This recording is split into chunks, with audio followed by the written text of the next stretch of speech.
안녕하세요. 어렵고 까다로운 보험을 속 시원하게 알려드리는 셀리 언니예요. 이제 드디어 신나는 휴가철이 왔어요. 여름 휴가를 완벽하게 준비할 수 있는 방법 한번 알아보도록 할게요. 휴가 가기 전에 미리미리 보험을 잘 가입을 하시고 그렇게 휴가를 갔다라고 생각을 하셨는데 사고가 생겨서 막상 보험금을 청구를 하면 이거는 보상이 되지 않는다라는 답변을 받으시고 황당한 경우들이 간혹 있으셨죠. 그래서 미리미리 확인을 하시고 또 요런 건 보상이 안 되는구나. 그럼 이거는 이렇게 가입을 하면 좋겠네 라고 미리 준비를 하시고 가입을 하신다면 조금 더 현명하게 준비를 하실 수 있지 않을까라고 생각이 돼서 오늘 내용을 준비를 해봤습니다. 그리고 이러한 내용을 금융감독원에서도 민원이 많이 생기는 유형을 정리를 했어요. 그래서 요러한 부분들은 주의를 해주세요 라고 보도자료가 나와 있어서 그거를 같이 보시면서 좀 준비하실 수 있도록 그렇게 말씀을 하는 걸로 할게요. 자, 금융감독원에서 보도한 내용을 살펴보면 여름철에는 특히 여행이나 야외 활동이 많이 늘어나는 시기잖아요. 그리고 휴가나 여행을 가시다 보면 심리적으로도 들떠있고 또 그리고 가족분들이 많이 같이 여행을 다니시다 보니까 어린 자녀분들도 같이 가시고 또 나이 드신 어르신들도 같이 모시고 가는 일이 생기다 보니까 사고들이 많이 발생을 하는 경우들이 있죠. 그리고 이런 계절적인 요인으로 보험 상품에 대한 수요가 높아지지만 실제 보험금 청구 과정에서 소비자하고 보험사 간의 해석의 차이로 분쟁이 발생하는 경우들이 많이 있더라. 이 가입하신 소비자 입장에서는 내가 보험을 가입을 하고 사고가 났는데 왜 보장을 안 해주는 거예요? 라고 하고 보험사는 약관에서 이러이러한 경우는 보상에서 제외된다라고 약관에 써 있어요. 라고 하니까 분쟁이 생기게 되는 거죠. 그래서 그런 부분들이 어떤 것들이 있는지 알아보는 거죠. 그리고 소비자들이 보험을 통해서 또 여름철 사고에 대해서 보다 효과적으로 대비하실 수 있도록 반복적으로 발생하는 주요 분쟁 사례들을 안내를 해드리는 거예요. 자, 금융감독원에서 이번에 발표한 소비자 보도 자료에 5가지 항목이 나와 있는데요. 첫 번째는 스쿠버 다이빙, 수상보트 등 사고가 동호회 활동 중에 발생하였다면 상해보험에서 보상되지 않을 수 있습니다라는 거죠. 여기서 중요한 거는 동호회 활동 중에 발생했다면 보상받을 수 없다라는 걸 주의를 하셔야 되고요. 여기 보시면 스쿠버 다이빙이나 또 수상보트 등 고위험 레저 활동에 대해서 어떤 보험에서는 보상을 하고 어떤 보험에서는 보상을 안 하더라는 거를 이렇게 분류를 해놨어요. 그래서 일반 상해보험에 보면 보상에서 제외되고요. 일상생활 중 사고 중심으로 보상을 하다 보니까 레저 활동에 대해서는 보상하지 않는다라는 내용이고요. 그다음에 여행자 보험을 가입하실 경우 특히 해외여행을 가실 때 여행자 보험을 가입하는 경우 많이 있으시죠? 그러니까 여행자 보험에서 레저 특약이 포함되지 않았을 경우에는 보상을 하지 않는다. 일반 관광 위주의 그런 사고에 대해서만 보상을 한다.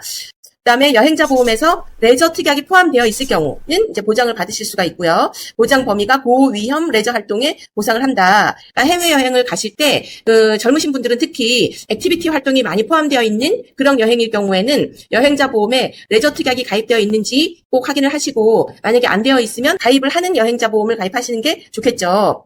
그다음에 레저 전용 상해보험에서도 보장을 받으실 수가 있다라는 걸 알 수가 있어요. 그래서 여기 소비자 유의사항에 보면 동호회 활동을 통한 특수 레저 활동은 일반 상해보험에서는 보험금이 지급되지 않을 수 있으니 유의하시기 바랍니다. 라고 나와 있죠. 그리고 여행 중 동호회 활동을 통한 스쿠버 다이빙, 또 수상보트 등의 활동이 예정된 경우 가입하신 상해보험이나 여행자 보험에서 보장 내용을 꼭 확인을 하시기 바랍니다. 라고 나와 있어요. 그래서 이런 상해보험은 손해보험사에 가입한 상해보험하고요. 생명보험에서 가입되어 있는 재해보장하고 약관이 좀 다르거든요. 그래서 그 내용을 좀 이해를 하시면 조금 더 보장을 못 받는 부분에 대해서 보장을 받으실 수 있도록 그렇게 가입하실 수도 있고요. 또 이런 거는 보장이 안 되는구나를 미리 인식을 하실 수가 있겠죠. 그러니까 생명보험사에서는 상해보장이라고 하지 않고 재해보장이다라고 하거든요. 그래서 이 재해에 해당되지 않는 사항을 보시면 되겠죠. 질병 또는 체질적 요인이 있는 자로 경미한 외부 요인으로 발병을 하거나 증상이 더욱 악화된 경우에는 보상을 하지 않는다는 거죠. 그러니까 예를 들어서 골다공증이라든지 또는 그 뇌질환 같은 게 있으셔서 뇌질환으로 인해서 정신을 잃어서 발생하는 사고 그런 거에 대해서는 보상하지 않겠다라는 거고요. 그다음에 사고의 원인이 다음과 같은 경우 과잉 노력, 격심한 또는 반복적 운동, 그리고 무중력 환경에서의 장시간 체류, 식량 부족, 물 부족, 상세 불명의 결핍, 고의적 자해, 법적 개입 중 법적 처형 이런 것들은 재해에 해당되지 않는다라는 거고요. 그다음에 외과적, 내과적 치료 중 환자의 재난, 요거는 재해가 아니다. 그러니까 의료사고 이런 거는 재해가 아니다라고 말씀을 하는 거죠. 그다음에 자연의 힘에 노출 중 급격한 액체 손실, 그러니까 탈수 이런 거 말하는 거죠.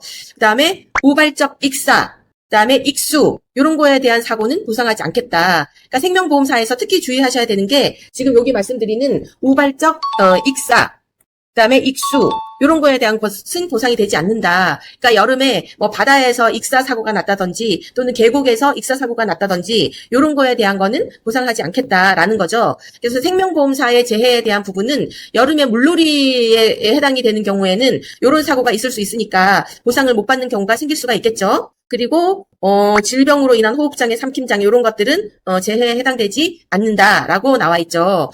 그래서 생명보험사의 재해에 해당되지 않는 사항 중에 특히 유의를 하시면 좋겠다라는 거는 우발적 익사나 익수에 대한 사고는 보상하지 않겠다라는 걸 눈여겨보시면 도움이 되실 거고요. 그다음에 손해보험사에서는 재해라고 하지 않고 상해보험이라고 하거든요. 그래서 손해보험사의 상해에 관련된 보상하지 않는 사고를 보시면 여기에 아까 말씀드렸듯이 직업이나 직무 또는 동호회 활동을 목적으로 사고가 났을 경우에는 보상하지 않겠다라는 거예요.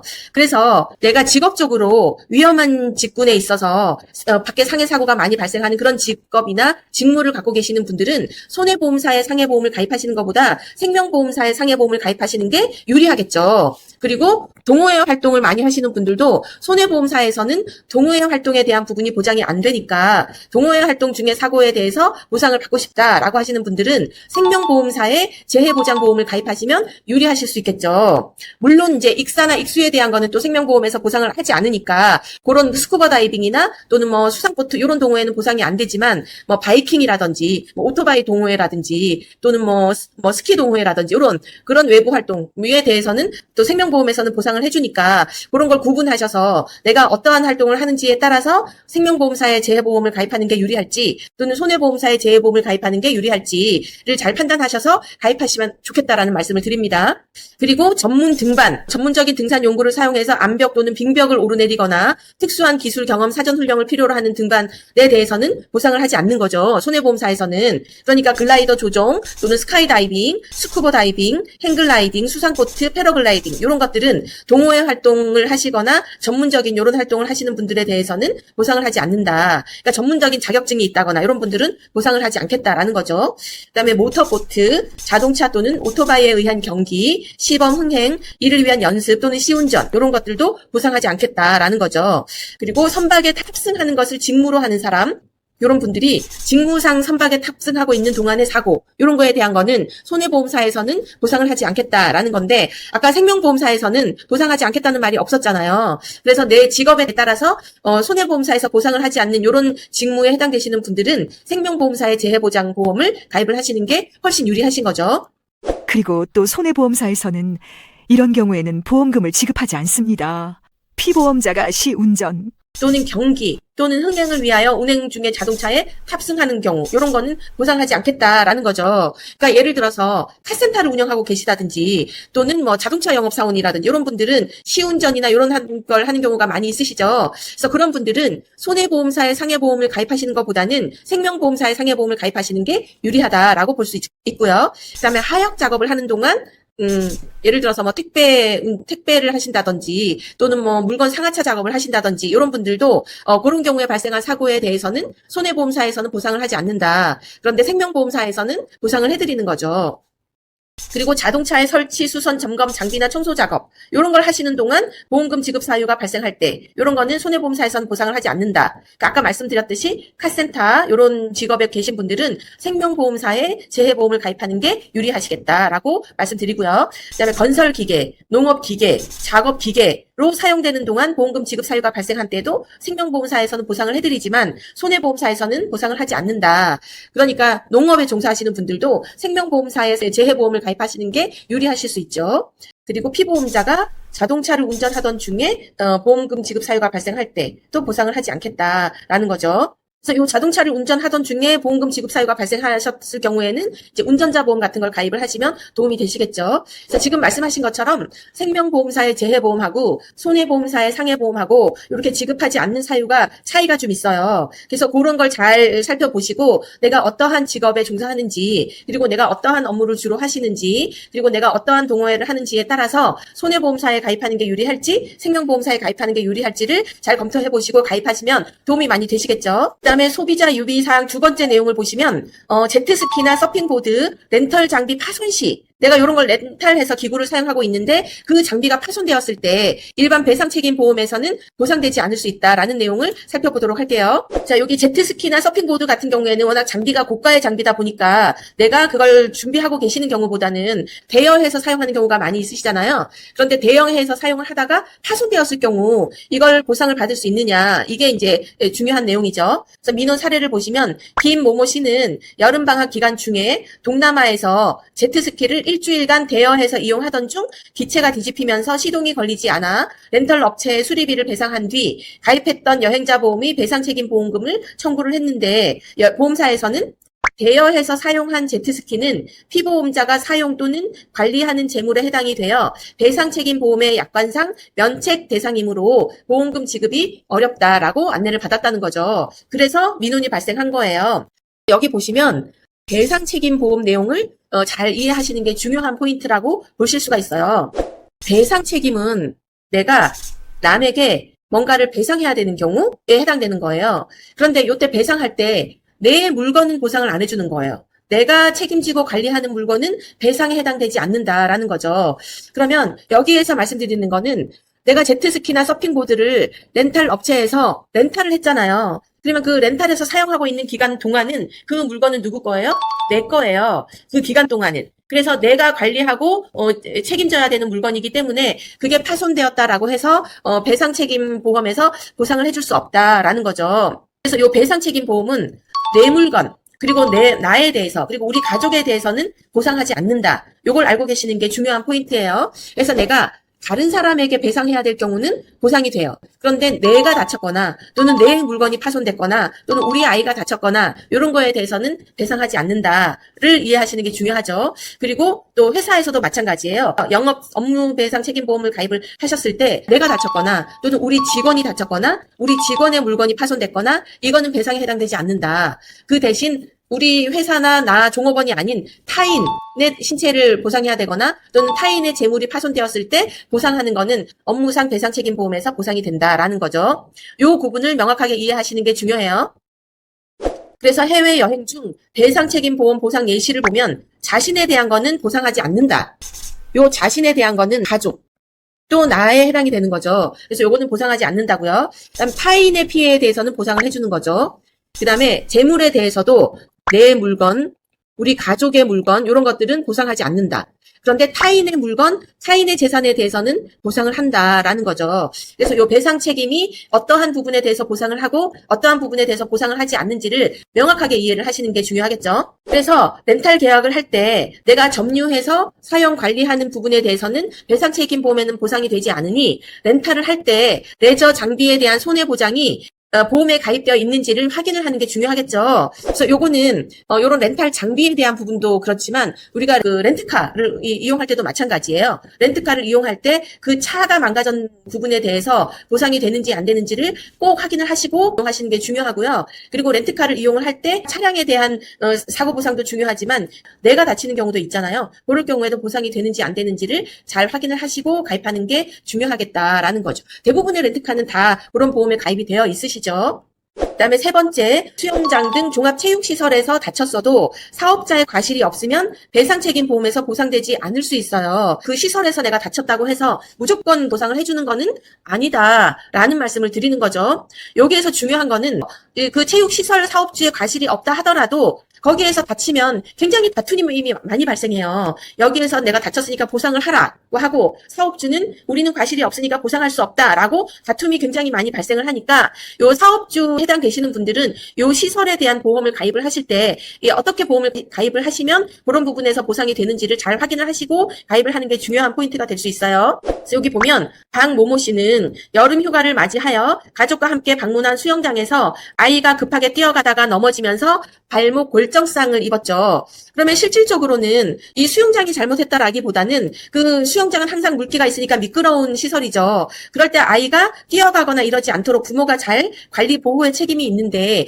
그런 걸 잘 하지 못해서 아이가 넘어진 거잖아요. 실질적으로 말씀을 드리자면. 그런데 이제 막상 부모 입장에서는 이 아이가 놀러 왔을 때 다쳤으니까 속상하죠. 그러니까 이 수영장에서 이 미끄러지지 않도록 수영장 이외의 지역은 물기가 없도록 잘 해야 되는 거 아니냐 이렇게 따질 수가 있죠. 근데 수영장이 어떻게 물기가 없기는 힘들잖아요. 그죠? 그래서 수영장 사업주가 가입한 체육시설업자 배상책임보험에서 치료비를 청구를 했는데 보험회사에서는 사용자의 과실이 없으면 보상하지 않을 수 있다라고 안내를 한 거죠. 그래서 체육시설을 갖고 계시는 분들이 체육시설 배상책임보험을 가입을 하실 때 내가 과실이 없어도 그 안에서 다치는 사람들에 대해서 치료비를 보상할 수 있도록 여기 보시면 꼭 사업주가 과실이 없었어도 그 구내에서 다치는 사고가 발생을 했을 때 치료비를 보상할 수 있는 그런 특약이 구내 치료비 특약이거든요. 그래서 체육시설 보험을 가입을 하실 때는 꼭 구내 치료비 특약을 가입하시는 걸 권유드려요. 그래서 꼭 체육시설이라든지 또는 이제 어린아이들이 많이 활동하는 그런 시설, 뭐 어린이집이라든지 유치원이라든지 뭐 그런 학원이라든지 이런 데는 구내 치료비 특약을 꼭 가입을 하시는 게 만일 사고에 대해서 다툼이 발생하지 않도록 그렇게 하시는 방법 중에 하나가 될 수 있겠죠. 그 다음에 네 번째 보면 에어컨이나 가전제품을 구입을 했을 때 요즘 이제 화재보험을 가입을 했을 때 가전제품 수리비 특약이라는 게 있죠. 그런 것도 이제 다툼이 생길 수가 있어요. 에어컨이나 가전제품 수리비 특약을 보면 에어컨이나 가전제품을 구입하고 나서 10년 이내에 고장이 났을 때 보상을 해드리는 건데 10년이 지났거나 또는 보상 판매에 드는 비용은 수리비 보장에서 제외될 수가 있다라는 거죠. 그런데 많은 고객분들이 이걸 가입을 하실 때 가전제품 수리비용 특약이 있으면 무조건 가전제품 수리할 때는 다 되는구나 이렇게 생각하시는 경우가 많이 있으신데 이것도 잘 확인을 해보실 필요가 있는 거죠. 박모모 씨는 무더운 여름날 에어컨을 켜려다 냉매 관련 고장이 발생해서 수리를 하고 가입한 가전제품 고장 수리 비용을 청구를 했더니 10년이 초과한 제품이라서 보상할 수 없다라고 안내를 받은 거죠. 그래서 이 가전제품 수리 비용 특약은 모든 보험사가 대부분 다 10년 이내만 보상을 하도록 되어 있거든요. 약관에. 그래서 그거를 꼭 체크를 하셔서 내가 갖고 있는 가전제품이 대부분 다 10년이 지났어. 그러면 그 특약을 가입할 필요가 없는 거죠. 그다음에 두 번째는 냉장고가 고장나서 수리를 맡겼으나 해당 부품이 단종되어 수리 불가 판정을 받은 뒤 제조사로부터 보상 판매 형태로 이 기존에 갖고 있는 가전제품을 일부 매입을 하고 나머지 비용을 새로운 가전제품을 구입을 하는 비용을 내고 이제 교환을 받는 거죠. 그럴 때 보상 판매 비용은 보상되지 않는다라는 거죠. 그래서 이 가전제품 수리 비용에 대해서는 실제 수리한 비용에 대해서만 보상을 하고요. 그리고 10년 이내의 가전제품에 대해서만 보상을 한다. 그리고 교환에 소용된 비용은 보상하지 않는다라는 내용을 명확하게 알고 계시는 게 중요한 포인트가 되겠어요. 그래서 10년이 지난 가전제품은 보상을 하지 않고요. 보상 판매에 대한 부분은 보상하지 않는다라는 게 포인트가 되겠어요. 그 다음에 다섯 번째. 여행자 보험을 가입을 할 때 휴대폰 단순 분실을 보상하지 않으며 휴대폰 보험과 여행자 보험을 모두 가입했다 하더라도 두 군데에서 중복해서 다 보상을 받는 건 아니다. 한 군데에서만 실손 보상을 받는 거다라는 내용을 설명드리는 거예요. 그래서 민원 사례를 보시면 최모 씨는 여행 중 숙소 인근 상점에서 휴대폰을 분실하고 가입하였던 여행자 보험의 휴대폰 손해 특약에서 휴대폰 이 보험금을 청구를 한 거예요. 그럴 때 단순 분실은 보상하지 않는다라는 거죠. 그래서 객관적으로 이게 잃어버렸는데 이게 누군가가 훔쳐갔다든지 뭐 도난을 당했다라는 사실이 입증된 경우에 보상이 가능한 거예요. 그래서 여행 중에 휴대폰을 잃어버렸을 때 내가 이게 도난당한 건지 요거를 꼭 확인을 하시고 도난을 당했다 하더라도 이게 객관적으로 입증되지 않으면 보상을 받을 수가 없으시거든요. 그래서 이게 내가 도난당했다라는 사실을 인식하는 순간 어떻게 해야 돼요? 주변 분들한테 알리고 그리고 경찰에 신고를 하는 게 중요한 거죠. 그래서 경찰에 신고를 해서 내가 이 휴대폰을 도난당했다라는 사실을 객관적으로 입증할 수 있어야 돼요. 그래서 보험금 청구를 하실 때 경찰서에 신고했던 그 사실 확인서 그게 들어가야 되는 거죠. 그다음에 두 번째는 여행 중에 사진을 찍다가 내가 휴대폰을 떨어뜨려서 파손당했어요. 이것도 나의 실수에 해당되기 때문에 보상되지 않아요. 그러니까 내 관리하에 있는 물건이죠. 그러니까 내가 잘못해서 파손된 거는 보상하지 않는다. 그런데 내가 휴대폰을 가지고 돌아다니던 중에 다른 사람이 나하고 부딪혀서 휴대폰이 떨어졌어요. 그래서 파손된 경우. 그거는 다른 사람이 뭔가를 잘못해서 파손된 거죠. 그런 거에 대한 거는 보상이 된다라는 거죠. 그래서 파손에 대한 손해보험 청구를 할 때도 내가 실수로 떨어뜨린 것은 보상하지 않는다. 다른 사람의 실수로 인해서 파손된 것만 보상이 가능하다라는 걸 인식을 하시는 게 중요하겠죠. 단순 분실 보상되지 않고요. 그다음에 파손에 대한 부분도 나의 실수는 보상하지 않는다. 대신 다른 사람의 실수로 인해서 파손된 거는 보상이 가능하다. 요거를 이해하시는 게 좋겠죠. 지금까지 여름 휴가철, 또 여행 중, 또는 레저 활동 중에 일어날 수 있는 그런 사고에 대해서 이 보험금 분쟁이 많이 발생하는 그런 5가지 유형을 좀 알아봤거든요. 그래서 이러한 내용을 잘 이해를 하시고 내가 어떻게 대처를 하면 좋겠다라는 거를 좀 잘 아실 수 있도록 그렇게 말씀을 드렸어요. 그래서 휴가 가시기 전에 꼭 체크를 하셔서 내가 요러요러한 보장을 받으실 수 있도록 준비가 잘 되어 있는지, 그리고 또 내가 직무상 손해보험에 가입하는 게 유리한지, 생명보험에 가입하는 게 유리한지, 그리고 또 그런 체육시설 같은 걸 운영하시는 분들은 내가 군의 치료비 특약에 잘 가입되어 있는지, 또는 그런 걸 잘 확인을 하시는 게 좋겠고요. 그리고 렌탈할 때 이런 게 파손 보장 보험에 가입되어 있는지, 이런 것들을 잘 확인을 하시고 렌털을 하시는 게 중요하겠다라는 내용을 말씀을 드렸어요. 잘 준비하시고 즐거운 휴가를 잘 다녀오실 수 있으면 좋겠습니다. 많은 도움이 되셨으면 좋겠어요. 구독과 알림도 꼭 부탁드릴게요. 감사합니다.